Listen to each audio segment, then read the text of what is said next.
드립니다. 할렐루야. 네. 저희 오늘 히브리서 5장 5절부터 10절까지 같이 읽었고요. 그리고 이제 예배 처음 시작할 때 히브리서 4장 14절부터 16절까지의 말씀을 제가 이제 읽었습니다.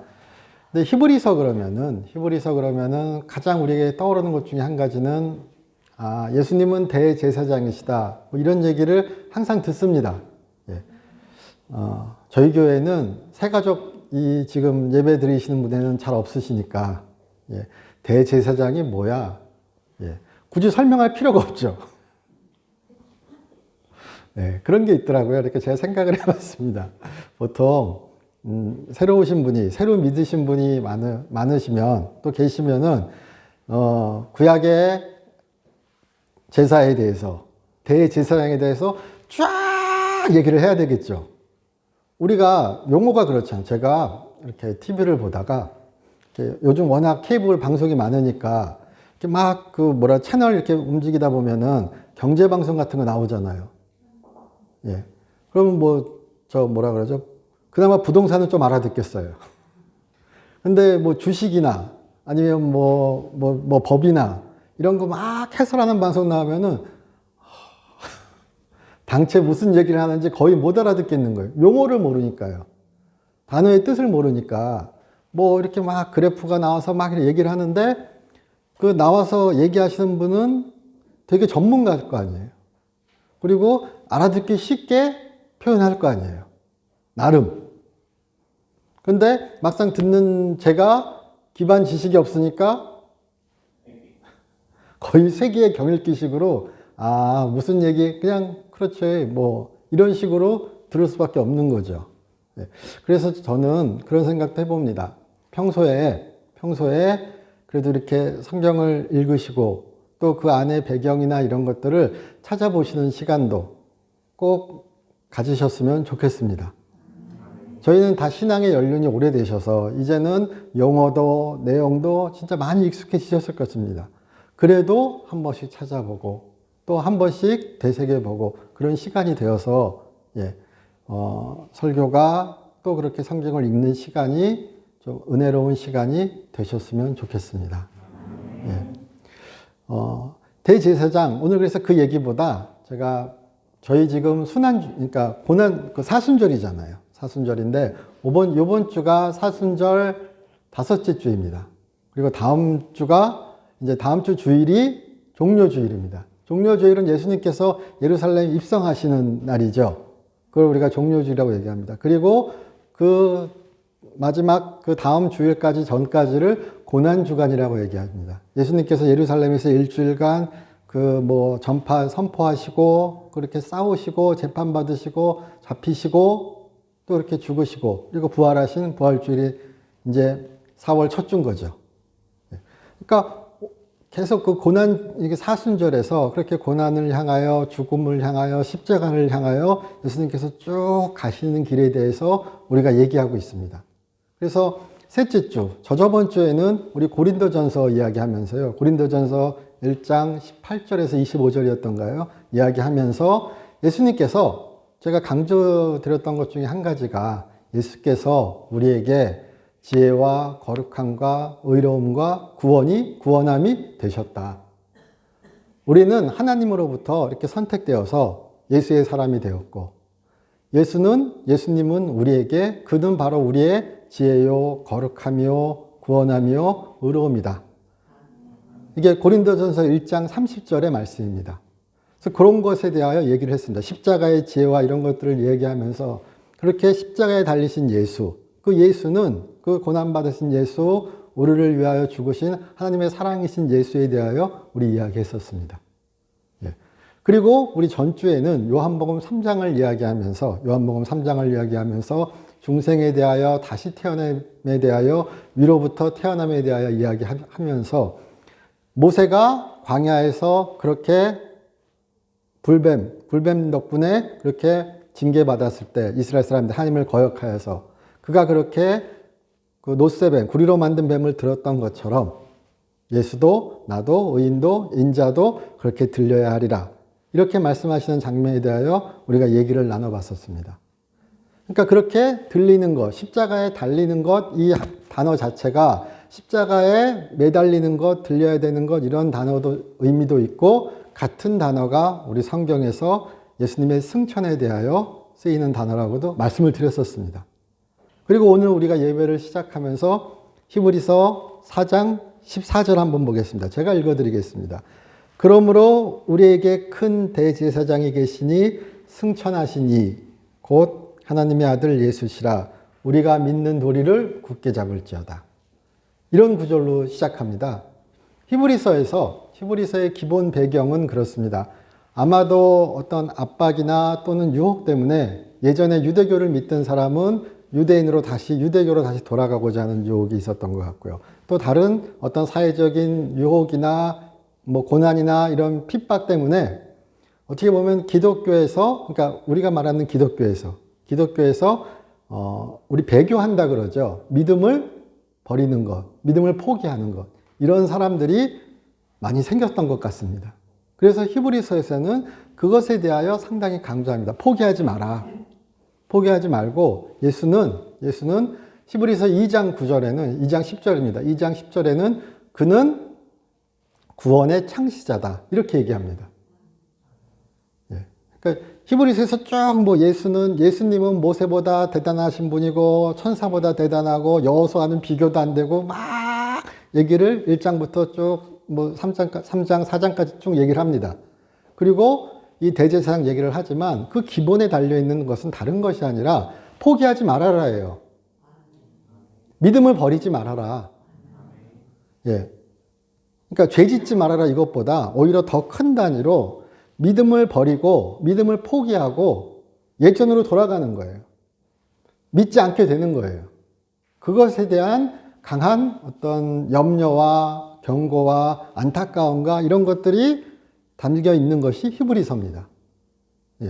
그래서 믿음의 선진들 얘기 나오고 다 얘기 나오지만 구원은 오직 예수에게만 있기에, 그래서 2장 10절에서 그는 구원의 창시자다.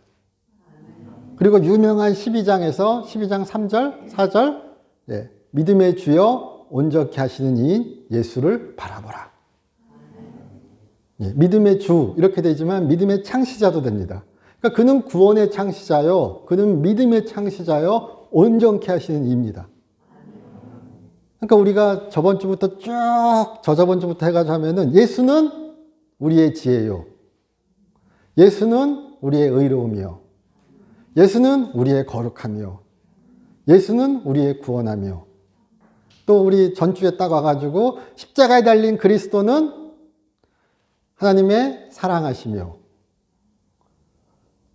광야에서 반역한 백성들이 그 구리뱀을 보고 구원받았던 것처럼 우리는 십자가에 달린 예수를 바라보고 승천하신 예수를 바라보고 그로 인하여 구원함을 받는 거죠. 위로부터 다시 태어나는 거죠. 그리고 오늘 다시 또 얘기합니다. 그는 구원의 창시자다. 그는 승천하신 대제사장이다. 제사란 것은 결국 다른 것이 아니라 이렇게 크게 얘기하면은 하나님께서 이스라엘 백성들에게 어떤 속죄에 죄를 속하기 위한, 죄를 사하여 주시기 위한 은혜의 한 방편이었습니다. 너희는 이렇게 살아라. 율법을 주셨죠. 근데 우리가 법대로 살기 진짜 힘들죠. 그렇잖아요. 이것도 제가 얘기 받았습니다. 그렇잖아요. 자꾸 물어보지 말래요. 그래서 제가 이제 그 설교했던 거 이렇게 좀 들어봤습니다. 들어봤더니 어떤 설교는 한 수백 번까지는 좀 과장이지만 많이 물어보더라고요. 그런데 그런 게 있던 것 같습니다. 그러니까 제가 예전에 처음 설교할 때, 잠깐 얘기를 비껴나가면, 예전에 처음 설교할 때 이렇게 강의 형식이라 그러죠. 그러니까 일방적으로 얘기하는 것, 그거 하지 말자란 다짐이 있었습니다. 잠깐 변명을 해보자면 이렇게 소통하는 설교를 하고 싶었습니다. 근데 그게 이렇게 시간이 지나다 보니까 자꾸 묻는 거예요. 그렇죠? 세미나 하듯이 설교인데 그렇죠? 아니에요? 왜 모르세요? 그런데 이것이 듣는 분들에게, 성도님들에게 경우에 따라서 압박이 될 수 있고, 이것도 왜 몰라? 이런 식으로 다가올 수도 있다는 얘기를 몇 년째 숱하게 듣고 있습니다. 그래서 줄여야 되는데, 예, 또 다시 말씀드리면은 기도해 주십시오. 예, 우리 목사님이 목사님이라 그러면 이상하죠. 예, 스스로 높이는 거니까 그게 아니라 그렇게 그 설교 가운데 그렇게 하는 것이 좀 줄어들게. 이게 어떻게 보면은 본성에 박힌 겁니다. 사람은 잘 안 변하죠. 그러니까 끊임없이 저도 생각하고 조심하고 또 물어보잖아요. 안 변하죠, 이렇게. 예, 예. 그러니까 잘 정리될 수 있게, 또 듣는 우리도, 듣는 성도님들도 불쾌하지 않을 수 있게, 예, 양쪽 방향으로 잘 이렇게 조화될 수 있게 이렇게 또 기도해 주셨으면 좋겠습니다. 예. 그리고 그러니까 제가 이렇게 막 지적한다 이렇게 생각하지 않으셨으면 좋겠습니다. 그럴 마음 없습니다. 예. 저도 지적받기 싫어하기 때문에 예. 지적하기 별로 안 좋아합니다. 예.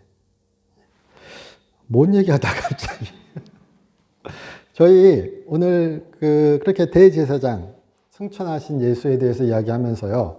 예. 제가 다시 돌아가겠습니다. 그렇게 예수님은 대제사장이신데, 그럼 그 율법에 있어서 그 제사라는 것은 어떻게 보면은 하나님이 주신 속죄의 수단이고요.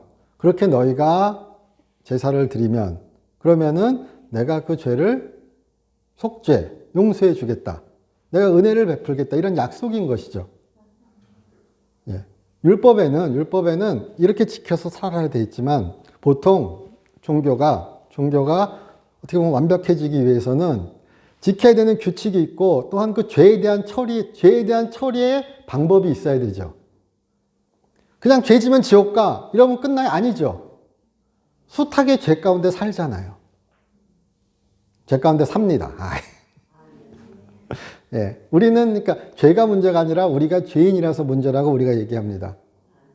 예. 근데 그 죄인인 우리가 살아가면서 율법을 온전히 지킬 수도 없고, 부지불식간에 또는 의도적인 그 죄에 대해서는 율법에서는 상당히 강력하게 이야기합니다. 그리고 그런 고범죄에 대하여, 하나님께 대한 반역에 대해서는 기본적으로 성경의 율법에서는 용서받을 길이 없다고 얘기합니다.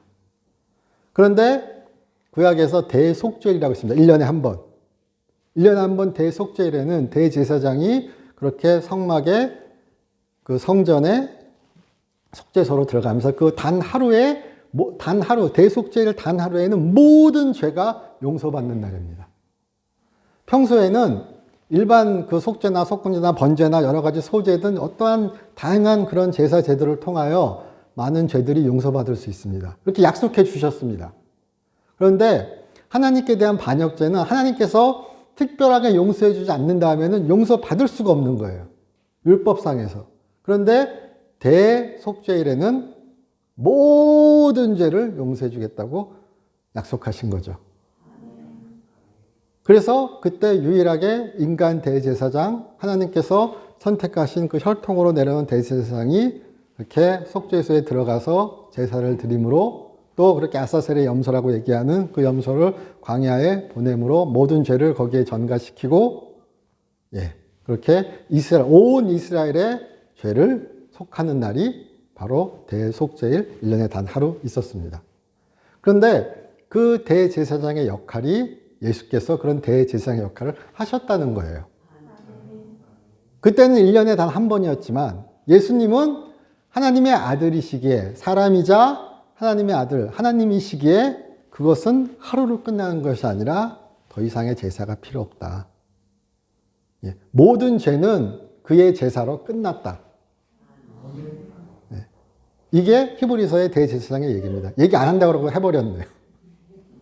예, 그래서 여기 5장 1절부터 쭉 잠깐 나중에 보시면은 대제사장은 사람이죠. 그래서 예수는 사람이어야 됩니다. 하지만 대제사장은 사람인 대제사장은 연약한 존재여 죄를 짓는 존재입니다. 그래서 매년 그는 제사를 드려야 되고 제사 드릴 때마다 그가 다시 또 깨끗해지기 위해서 용서받기 위해서 개인의 제사를 드리고 성전에 들어가야 됩니다. 그런데 예수님은 사람이지만 하나님의 아들이기에 죄가 없으신 분이기에 그 한 번의 제사는 온전하게 모든 것을 다 끝낼 수 있는 제사요. 그리고 그 제사장은 처음에 아론을 얘기를 왜 나오냐면은 아론의 얘기는 하나님께서 택하셨죠. 아론은 하나님께서 그러니까 아론이 무슨 자격이 있는 게 아니라 그렇게 얘기할 때 우리 아론을 얘기할 때 하나님께서 택하셨기에 그가 대제사장의 권위를 가질 수 있었습니다. 그런 것처럼 성경에서 너는 내 아들이라 예수께서 하나님께서 다윗을 통하여 말씀하신 그 성경 말씀처럼 예수님은 하나님의 아들이시고 내가 너를 기뻐한다. 우리 뒤에 우리 읽었죠. 예. 그리고 너는 멜기세덱의 반차를 따르는 제사장이다. 그 말씀처럼 예수님은 대제사장으로 이 땅에 오셨고 하나님이 택하신 분이고 하나님의 아들이기에 제사장의 요건을 다 만족했다. 사람이고 하나님이 택했다. 비교를 하면서 이렇게 얘기하는 겁니다. 그런데 그 하나님의 택한 대제사장인 예수님은 하나님의 아들이시기에 죄가 없는 분이기에 인성과 신성이 그에게 다 같이 있기에 그 한 번의 제사로 더 이상의 속죄의 제사는 필요가 없는 것이다. 더 이상 대속죄일도 필요 없고 매일 드리는 번제도 필요 없는 것이다. 대신 우리는 예배를 드리죠. 대신 우리는 그에게 기도하죠. 그 모든 것으로 유대교조차도 성전이 무너진 뒤에는 회개와 기도와 성전 예배를 강조합니다. 나중에 역사적으로는. 그러니까 우리는 그렇게 지금 그 제사 제도는 어찌 보면 예수 그리스도로 인하여 이미 완결되었기에 폐지되었기에 너희는 유대교로 돌아갈 필요가 없다. 돌아가면 그의 죽으심을 그의 구원을 어찌 보면 포기하는 것이다. 너희는 그렇게 뒤로 돌아가지 말아라. 이렇게 얘기하는 것이 히브리서의 이야기입니다. 근데 우리는 지금 현재를 살고 있는 우리는 유대교로 돌아갈 일은 우리에게 해당 사항이 없죠. 그러니까 우리는 어떻게 보면은 지금 우리 믿음을 포기하지 말아라는 예전 삶으로 돌아가지 말아라. 믿음이 없을 때 살았던 것처럼 그렇게 살지 말아라. 이런 것으로 들으셨으면 좋겠습니다. 그리고 어떤 고난 가운데 어려운 가운데 하나님에 대한 예수 그리스도에 대한 그 소망을 포기하지 말 것으로 들으셨으면 좋겠습니다. 그래서 오늘 그 본문 전에 읽었던 참 좋은 말씀이 있습니다. 자, 히브리서 4장 14절 제가 아까 읽었죠. 우리에게 큰 대제사장이 계시니 승천하시니 곧 하나님의 아들 예수시라. 자, 그러면은 예수께서 죽으실 때 회장문이 쫓기고 그가 쫙 올라가신 거죠. 승천. 우리 전주에서 그렇게 요한복음에서는 예수님께서 십자가에 죽으시는 것과 그가 죽으시는 순간을 또한 요한복음의 요한은 죽으심과 승천을 동시로 봤다고 우리 얘기 드렸었습니다. 우리 누가복음이나 사도행전에서는 죽으시고 부활하시고 제자들과 같이 계시다가 승천하셨다. 연대기적으로 보죠. 그렇게 보는 관점이 하나가 있고 그가 십자가에 죽으시는 그 순간, 그 달리는 순간 하늘문 열린 거예요. 그래서 그가 십자가에서 죽으실 때 다 이루었다 말씀하실 수 있었던 거예요. 그렇죠. 그렇지 물어보지 말래죠. 노이로제 걸리겠어요. 그가 다 이루셨다. 그는 고난을 통하여 그렇게 하나님께 순종함을 통하여 순복함을 통하여 철저히 복종하심을 통하여 그 하나님께서 예비하신 구원의 길을 묵묵히 걸으심을 통하여 다 이루신 거죠. 그렇게 그가 죽으시는 순간 휘장이 찢어지고 하늘길이 열린 거예요. 더 이상의 제사는 필요 없어진 거예요. 그는 그 순간 그의 영광의 보좌에 그 은혜의 보좌에 다시 앉으신 거예요. 이런 시각이 있다는 겁니다. 그게 요한복음의 시각이고 그것을 지금 또 여기 또 갖고 와 보면은 그가 그렇게 승천하시니요 은혜의 보좌에 앉으시는 겁니다. 그래서 4장 14절 뒤에 하나님의 아들 예수시라 우리가 믿는 도리를 굳게 잡을지어다. 믿는 도리를 굳게 잡으라고 얘기하는데 믿는 도리를 굳게 잡는다는 것은 뭐를 꽉 붙잡는 거죠. 이게 말 그대로 그냥 편한 용어로 번역을 하면은 꽉 붙잡으라예요. 네. 근데 우리 예전에 자전거 타시거나 할 때 뒤에 이렇게 잡으면 어떻게 잡죠? 무서우면? 그렇죠. 네. 이렇게 잡으라는 거예요. 떨어지지 않게 구원해서 이렇게 퉁퉁 튕기고 막 이럴 때 그러면은 어떡하죠? 꽉 잡아야 되죠. 매달려야 되죠. 붙잡아야 되죠. 그게 바로 꽉 여기서 말하는 굳게 잡을 자답니다. 단어 그대로입니다. 그래야 고난이, 어려움이, 유혹이 밀려올 때 믿음에서 파선하지 않는다고 얘기하는 거죠. 근데 믿는 도리라 그럴 때 우리 번역은 믿는 도리. 말이 좀 쉬운 것 같으면서 어렵습니다. 근데 이것이 영어 성경이나 이런 거 보실 때는 confess, 뭐 고백이라는 말로도 되고요. profess, 이래서 천명, 선포 이런 뜻입니다. 그러니까 천명이란 말은 어떤 신조나 교리를 선포하는 거예요. 천명하는 거예요. 나는 우리 처음 예배 시작할 때 사도신경 외우죠. 신앙 고백이라고. 그 얘기입니다. 그 단어입니다. 믿는 도리가 다른 게 아니라 그렇게 신조를, 교리를 믿는 바를 천명하는 거, 선포하는 거. 그러니까 네가 신앙 고백했던, 네가 믿는다고 했던 그 교리를, 그 신조를 네가 믿는 바를 꽉 잡으라. 예수는 하나님의 아들이요. 그는 구원의 창시자요. 그는 우리의 지혜요. 그는 우리의 의로움이요. 그는 우리의 거룩하심이요. 그의 보혈은 우리를 살리는 보혈이다. 이런 그런 고백들을 신조를 붙잡으라는 거예요. 그게 너의 살 길이라고 얘기하는 거죠. 네, 믿는 도리 다른 게 아니라 그러니까 이 영어로 그 신조를 크리드라고 얘기합니다. 그런데 라틴어가 크레도가 있습니다. 크레도는 내가 믿는다예요. 그러니까 신조는 다른 게 아니라 믿는 거. 뭘 믿는가? 그는 하나님의 아들이시다. 그는 우리의 구원자시다. 그가 죽으심으로 우리가 긍휼하심을 입었고 하나님의 은혜를 입었고 구원이 우리에게 다가왔다. 예. 믿음의 주여 구원의 창시자여 온전케 하시는 예수를 바라보자. 바라본다는 것도 이렇게 그냥 보는 거 아니죠? 보는 거 아닙니다. 예. 예. 우리가 달마대사 아니죠? 제가 무협지 좋아했습니다. 달마대사가 이렇게 쭉 중국으로 넘어와서 소림사에서 면벽 9년을 합니다. 벽을 보고 이렇게 깨달음을 강구하는 거죠. 깨달음을 찾는 거죠. 바라보는 건 그런 게 아닙니다. 히브리서에서 바라봄은 그냥 이렇게 멍하니 바라보는 것이 아니라 여기 지금 우리가 읽는 성경 히브리서 본문의 예수처럼 고난을 통해 끝까지 고난에도 불구하고 하나님께 끝까지 순복하는 것. 믿음의 도리를 꽉 붙잡는 것. 이게 예수님을 바라보는 겁니다. 히브리서는 그 얘기를 하는 겁니다.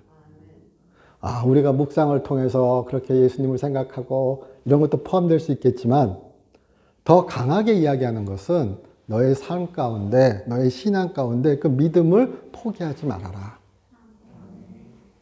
믿음을 삶을 통해서 그렇게 지켜라. 이것이 바라보는 겁니다. 예, 그렇게 생각해 주셨으면 좋겠습니다. 예, 그래서 도리를 굳게 잡을지어다. 우리에게 있는 대제사장은 왜냐하면 우리에게 있는 대제사장은 우리의 연약함을 동정하지 못할 실리가 아니요. 여기 뒤에 5장 1절에서도 대제사장이 나오는데 사람의 대제사장, 아론을 얘기하면서 그 혈통들을 그들 또한 인간이기에 그들의 약함을 알기에 너에게 화내지 않을 것이고 그렇게 제사할 수 있었다 이렇게 얘기합니다.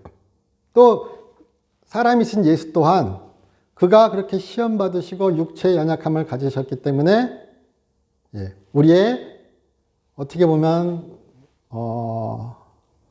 비껴나감을, 우리의 그런 원망을, 우리의 슬픔을, 우리의 고통을, 우리의 유혹당하는 그 어려움을 그는 아실 것이다. 이렇게 얘기하는 겁니다. 다른 점은 무엇이냐? 그는 사람이신 동시에 하나님의 아들이시죠. 그래서 예수님의 인성을 얘기할 때는 그는 연약하신 분입니다. 그러나 그는 어떻게 이기실 수 있었는가? 그는 하나님의 신성, 하나님의 본질을 갖고 계십니다. 성령이 그에게 비둘기처럼 내려왔습니다. 그는 일평생 성령의 우리식으로 표현하면 충만한 삶을 사셨던 거예요. 한순간도 그에게 성령이 충만하지 않은 순간이 없었다고 우리 얘기합니다. 그리고 그는 그 성령의 인도하심에 어찌 보면 우리식으로 얘기하면, 우리가 좀 이야기 편하게 얘기하면 한 번도 그 성령의 인도하심에 따르지 않은 적이 없었던 거죠. 그것은 또한 그는 하나님이시기에, 그러니까 그 인성과 신성에 이렇게 같이 있기 때문에 그는 사람처럼 연약하나 죄를 짓지 않을 수 있었던 거예요. 또 우리 다르게 생각해 보시면요. 그래서 우리가 성령 받은 사람은 죄를 안 질 수도 있는 거예요. 성령의 인도하심에 100% 순종한다면, 성령 충만함이 있다면, 죄인이지만 우리 의인이기 때문에 그 하나님의 성령이 우리에게 강력히 임하셨다면 우리는 위로부터 태어난 사람인 거죠. 그 순간은 죄의 유혹에 우리가 저항할 수 있는 거죠. 우리 그렇게 한번 또 보셨으면 좋겠습니다. 그래서 모든 일에 우리가 똑같이 시험을 받으신 이로되 죄는 없으시니라. 그러므로 우리는 긍휼하심을 받고, 긍휼하심, 그는 우리의 고통을, 우리의 연약함을 압니다. 그리고 하나님은 또한 우리가 죄인이지만 세상을 이처럼 사랑하사 독생자 유일하신 한 분인 예수님을 우리에게 보내셨습니다. 그리고 하나님이신 예수 그리스도는 그렇게 십자가에서 죽으심으로 달리심으로 우리의 죄를 속하여 주셨습니다. 우리에게 구원의 길을 열어주셨습니다. 그게 바로 긍휼하심을 받은 거죠. 우리의 죄가 용서받은 거죠. 그는 아신다고요. 그는 동정하신다고요. 그는 동감하신다고요. 우리가 사회를 얘기할 때 항상 이야기할 중에 한 가지가 공감할 수 있어야 된다는 거죠. 우리 뭐 소시오패스, 사이코패스 이런 얘기 많이 합니다. 근데 그 구별되는 것 중에 한 가지는 공감 능력이 없는 겁니다. 사람이 사람이기 위해서는 공감할 수 있어야죠. 고통을, 슬픔을, 아픔을, 기쁨을, 뭐 행복을, 이런 감정을 사회와 함께, 사회에게 나만의 감정이 아니라 관계를 통해서 공감할 수 있는 사람이 우리 사회적으로는 선한 사람이라고 얘기합니다. 또한 성령의 사람이라면 자연스럽게 하나님의 세상을 사랑하심이 그 안에 있기 때문에 세상을 사랑할 수 있겠죠. 하나님의 방법으로. 그걸 우리 사회적으로 얘기하면 공감할 수 있는 거죠. 뭐 요즘 여러 가지 얘기들 많습니다. 그렇죠? 뭐 특히나 뭐 미얀마 얘기 엄청 시끄럽죠. 기도해 주셨으면 좋겠습니다.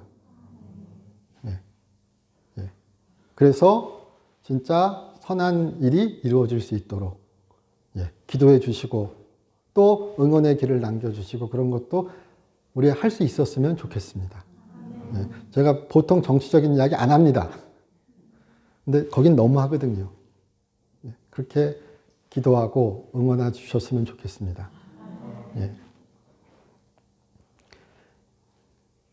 그러므로 우리는 긍휼하심을 받고, 긍휼하심을 받은 우리니까요.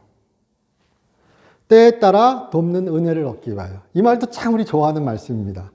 우리 긍휼하심을 받았고요. 또 받고, 받게 되고, 그리고 때에 따라 돕는 은혜를 얻기 위하여. 하나님은 때에 따라 우리를 도우신다는 거죠.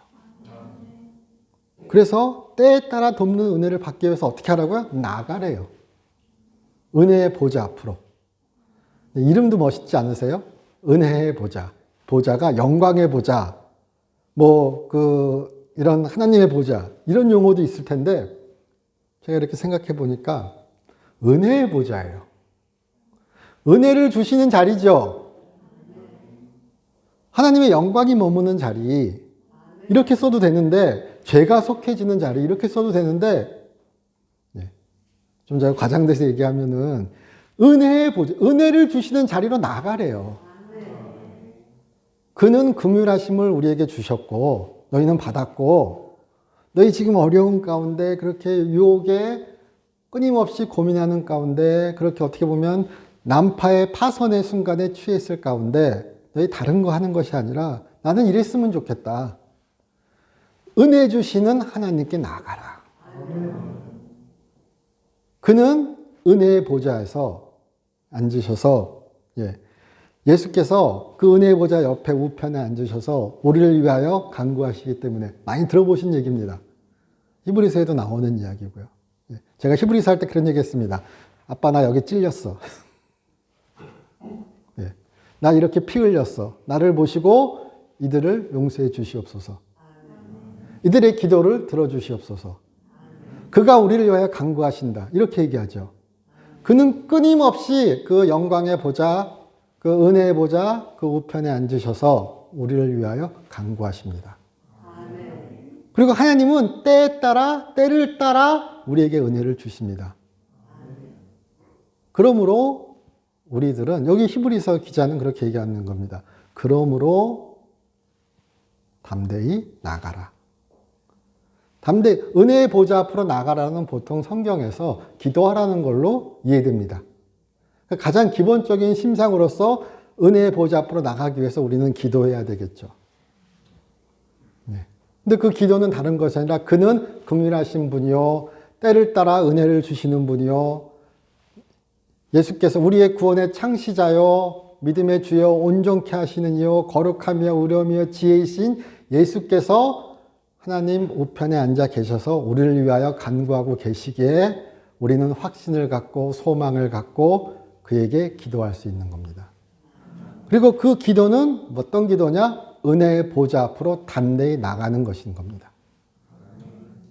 그래서 기도가 끊어지면 소망이 끊어지는 것이요, 믿음이 떨어지는 것이요, 난파하는 것이요, 다른 삶의 궤적을 살게 되는 거죠. 그를 신뢰하기, 그에 대한 신뢰가 떨어졌기에 기도할 수 없는 거죠. 일반적으로는 그런 것 같습니다. 그에게 실망했기에, 그에게 기대가 별로 없기에 세상은 그런 거지. 그렇지 내가 어떻겠어. 나 이런 존재밖에 안 되는데. 하지만 기억하라는 거예요. 내가 죄인이니까 기도할 수 없는 게 아니라 죄인이니까 기도해야 되는 겁니다. 그는 긍휼하신 분이시거든요. 그는 은혜의 보좌에서 은혜를 주시는 분이시거든요. 그러니까 내가 죄인일수록 오히려 기도해야 되는 겁니다. 내가 죄인일수록 주를 바라봐야 되는 겁니다. 믿음을 붙잡아야 되는 겁니다. 그게 바로 히브리서의 이야기요. 오늘 우리의 이야기가 될 것입니다. 그래서 5장에서 5장 1절부터 5절 4절까지 안 읽었지만 그렇게 대제사장은 그런 대제사장이 계시니까 예전에는 대제사장이 그렇게 대신 제사를 드리고 하나님께 간구했고 기도했고 이렇게 했지만 지금 승천하신 대제사장이 하늘 위에서 한 번의 제사로 끝난 그 제사가 쭉 이어지고 있는 거예요. 그리고 제물도 이미 그가 그를 제물로 바치셨죠. 와, 우리 그런 얘기 하죠. 몸만 오세요. 아무것도 들고 오지 마세요. 이런 얘기 합니다. 그쵸? 그쵸? 주여. 네. 근데 이런 것도 좋습니다. 저는 막 이렇게 묻고 대답하고, 그런 것도 좋습니다. 제가 제 걸 보면 너무 심하긴 하더라고요. 네. 그렇게 좀 제가 저렴한 표현을 드리자면 몸만 오라는 겁니다. 근데 그게 아니라 더 다르게 얘기하면 마음만 갖고 오라는 거죠. 믿음만 갖고 오라는 거죠. 네. 무슨 믿음? 무슨 마음? 무슨 심령? 그를 믿는 마음. 그가 나의 구원자라는 마음. 그가 나의 의로움이라는 마음. 그가 나의 지혜라는 마음. 네. 우리 다 적용할 수 있습니다. 네. 그렇게 그는 그 안에서 하늘 위에서 이미 어찌 보면 평생 우리 영원히 이어지는 제사가 끝났지만 드려지고 있습니다. 그러므로 우리는 믿음으로 나아가기만 하면 되는 겁니다. 소망을 품고 가면 되는 겁니다. 그게 바로 대표적으로는 기도입니다. 그리고 우리 또 다르게 얘기하면 예수를 바라보는 삶을 사는 겁니다. 그게 5절부터 나옵니다. 7절 한번 보겠습니다. 히브리서 5장 7절 제가 읽겠습니다. 그는 육체에 계실 때에 자기를 죽음에서 능히 구원하실 이에게 심한 통곡과 눈물로 간구와 소원을 올렸고 그의 경건하심으로 말미암아 들으심을 얻었느니라. 자, 우리가 4장 16절에서 14절부터 16절 얘기하면서 그가 그러니까 너희는 하나님께 담대히 나아가라 이렇게 얘기하면서 제가 기도를 말씀드렸죠. 그리고 지금 그 히브리서를 듣는 사람들은 그렇게 유혹의 고난에 믿음이 파손될 상황이었습니다.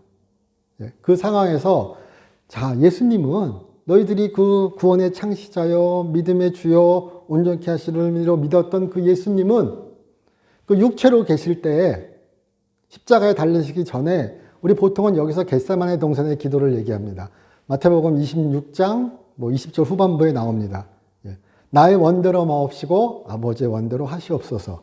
이것을 우리가 표현할 때 순복이라고 표현합니다. 순복. 순복은 순순히 복종하는 거죠. 아, 제 표현이 참 저렴합니다. 순복은 그런 겁니다. 순순히 굴복하는 겁니다. 복종하는 겁니다. 그 예수 그리스도의 순복을 우리가 겟세마네 나의 원대로 마옵고 아버지의 원대로 하시옵소서. 이게 바로 순복입니다. 그런데 지금 우리가 여기서 얘기할 때 그렇게 그가 눈물로 그 고통 가운데 괴로운 가운데 아버지께 그 기도하였던 그 겟세마네 동산의 기도를 우리가 보통 이 히브리서 5장 7절에 그가 자기를 죽음에서 능히 구원하실 이에게 심한 통곡과 눈물로 간구와 소원을 올렸다는 것으로 우리 이해합니다. 그리고 시편에 보시면은 의로운 자가 고난 가운데서 어려운 가운데서 시편에서는 다윗의 이름으로 또는 다른 것으로 항상 의로운 자가 주님께 탄원하죠.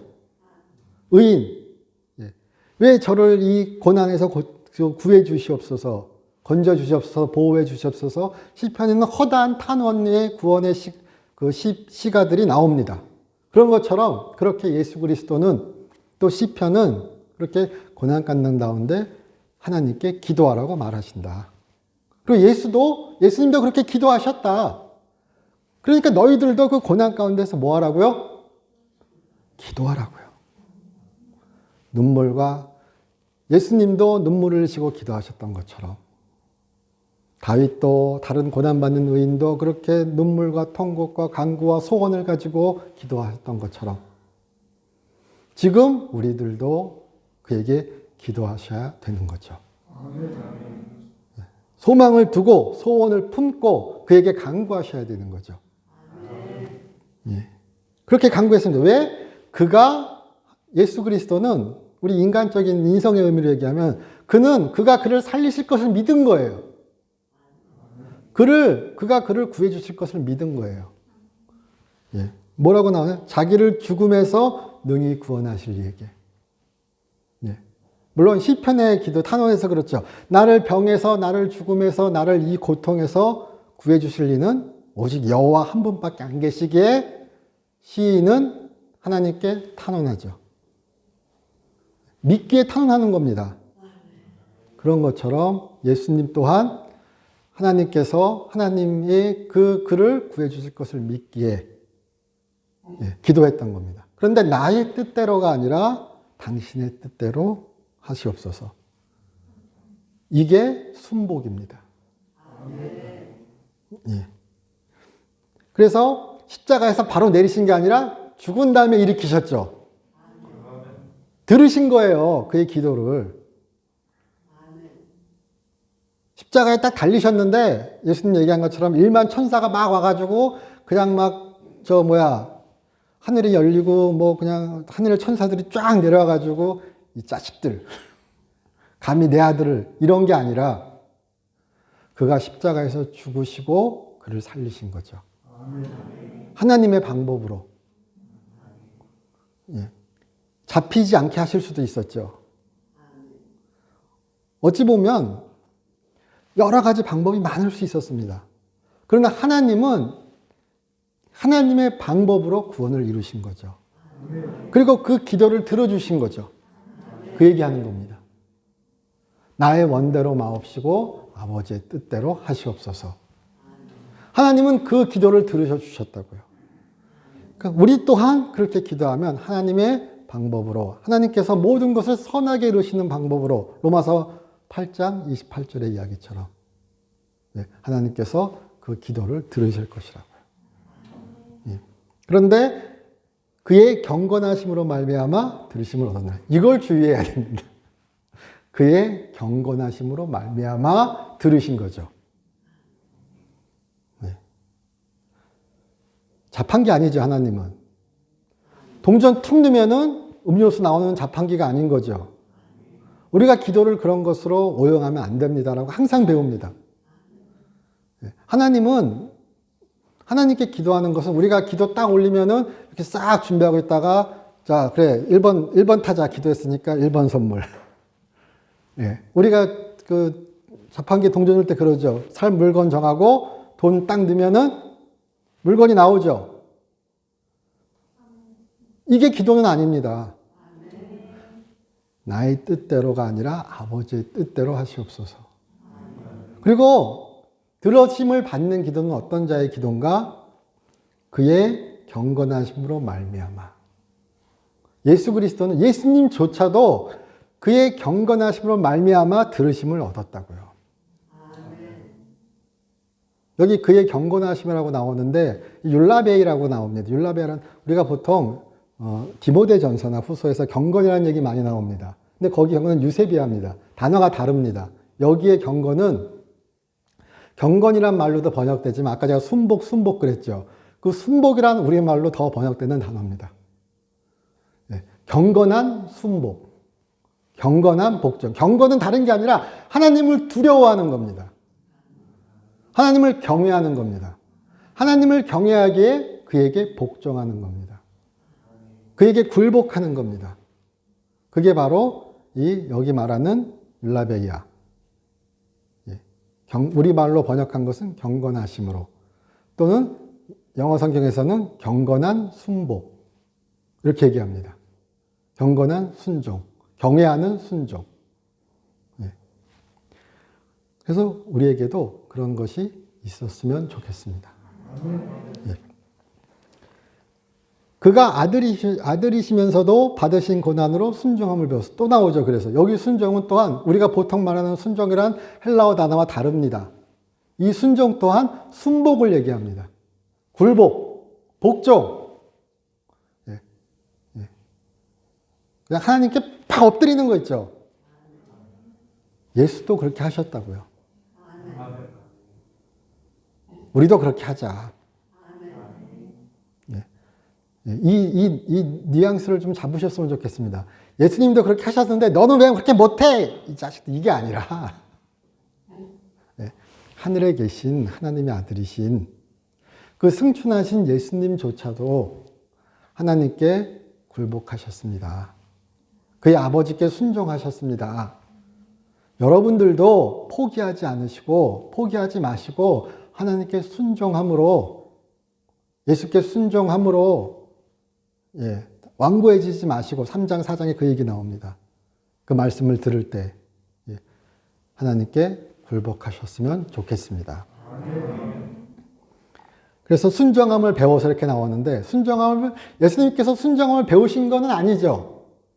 우리 용어를 이해할 때 예수님이 그 전에 죄가 있으셨던 것도 아닙니다. 죄가 없다고 우리 얘기가 나왔고, 그러니까 예수님이 순정을 배웠다는 것은 그렇게 함으로 순정을 배운 게 아니라 그 고난의 과정을 순정함으로 통과하셨다는 겁니다.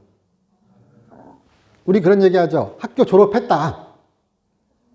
졸업장 받으셨다. 십자가에 달리신 게 그 죽으심은 졸업장 받으신 겁니다. 다 이루었다. 그거를 무엇으로 표현했는가? 순정함을 배워서 고난을 통하여 십자가에 달리심으로 이것이 그렇게 그 의미가 바로 무엇이냐? 그는 그렇게 순정함을 배우셨다. 온전하게 되셨은즉 자기에 순정하는 모든 자에게 영원한 구원이 되시고자. 자기에게 순정하는 모든 자죠. 예수 그리스도는 지금 히브리서 저자는 얘기합니다. 예수 그리스도는 구원의 근원이 되셨다. 누구에게? 자기에게 순정하는 모든 자에게. 자기를 믿는 모든 자에게. 이신칭이 좋아하시면. 근데 순종, 여기 순종은 순복입니다. 나의 뜻대로 가는 것이 아니라 아버지의 뜻대로 가는 겁니다. 그리고 믿음으로 살아가는 겁니다. 내가 선포한 교리를, 내가 선포한 그 믿음을 붙잡는 삶인 겁니다. 하나님께 둔 소망을 버리지 않는 삶인 겁니다. 이게 바로 순종하는 자입니다. 그렇게 그 순종하는 자에게, 믿음을 버리지 않는 자에게 예수 그리스도는 영원한 구원의 근원이 되신다고요. 우리 그렇게 우리의 구원의 창시자요, 믿음의 주요, 온전케 하시는 예수를 바라보셨으면 좋겠습니다. 모든 순종하는 자에게 그는 구원의 근원이 되셨습니다. 믿음 따로, 순종 따로, 믿음 따로, 행위 따로, 이거는 그냥 추상적인 얘기인 겁니다. 우리의 실제 삶에서는 믿음과 행위를 이렇게 떨어뜨려 놓을 수가 없습니다. 이게 이렇게 분리돼서 구별되지도 않아요. 그리고 구별할 수도 없고요. 믿음과 동전을 이렇게 반 나누면 동전이에요. 믿음과 행위는 동전의 앞뒷면과 같다고 제가 자주 말씀드리죠. 동전 반 나누면 동전이 아닌 겁니다. 이건 온전한 동전이. 그런 것처럼 순종 믿음에서 뭐 믿음만 찾고 왜 여기서 순종을 얘기해 이런 거 하지 마시고 우리가 그에게 굴복하셨으면 좋겠습니다. 그게 바로 고난을 이기는, 믿음을 지키는 우리의 구원의 힘이 될 것입니다. 제가 기도드리겠습니다. 하나님, 저희 사랑하여 주시고 인도하여 주심을 감사드립니다. 믿음의 주여 온전케 하시는 이인 예수가 우리에게 있음을 우리 잊지 않게 하여 주시옵소서. 주께서 창시하신 그 구원의 길로 우리 가게 하여 주시옵소서. 주 예수 그리스도의 이름으로 기도드립니다.